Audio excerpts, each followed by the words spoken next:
தனுசு ராசிக்காரர்களுக்கு இந்த மாதம் துவங்கக்கூடிய 3ஆம் நாள், அதாவது மார்ச் மாதம் 3ஆம் தேதி வந்து பார்த்தீங்கன்னா, ஒரு நல்ல மாற்றம் ஒண்ணு நடக்கப் போகுது. உங்க ராசிக்கு 6, 11க்குரிய சுக்கிரன், சுகபோகக்காரகன்னு சொல்லக்கூடிய ஆடம்பர வாழ்க்கையை குடுக்கக்கூடிய, மன மகிழ்ச்சிய நிறைய அள்ளி அள்ளி குடுக்கக்கூடிய கிரகம் யாருன்னு கேட்டீங்கன்னா, சுக்கிரன் தான். பயணங்கள குறிக்கக்கூடியவர் அவர் தான். பயணங்கள் மூலம் சந்தோஷத்த குடுக்கக்கூடியவர் அவர் தான். அவர் வந்து மகாலட்சுமியோட அம்சம் சுக்கிரன். அவர் வந்து 3ஆம் இடத்துல இருந்துட்டு இருக்காரு இப்போ. மார்ச் 3ஆம் தேதி என்ன ஆகுறாரு அப்படின்னு கேட்டீங்கன்னா, உங்க ராசிக்கு 4ஆம் இடமான கேந்திர ஸ்தானத்துக்கு போறாரு.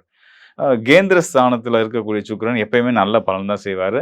அவரு அந்த கேந்திர ஸ்தானம் அவருக்கு கேந்திர ஸ்தானமா, அதாவது உங்க ராசிக்கு கேந்திர ஸ்தானமா வரக்கூடிய சுக்கிரன் போய் அமரக்கூடிய அந்த வீடு இருக்கு இல்லையா? அது வந்து உங்க ராசிநாதன் குரு அவருடைய வீடான மீன ராசி.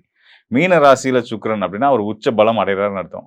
சுக்கிரனோ, உங்களுடைய ராசிநாதன் வியாழனோ முழு பலம் பெறுறது உலகத்துக்கே நல்லது. உங்க ராசிக்கு மட்டும் இல்லாம எல்லாத்துக்குமே நல்லது.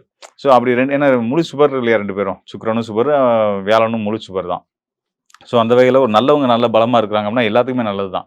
அவங்க கெட்டவனுக்கு கூட கெட்டத நினைக்க மாட்டாங்க இல்லையா?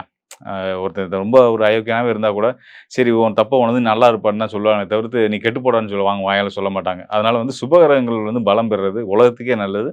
எஸ்பெஷலி கண்டிப்பான முறையில இந்த ராசிக்காரர்கள், தனுசு ராசிக்காரர்களுக்கு ரொம்ப சிறப்பு.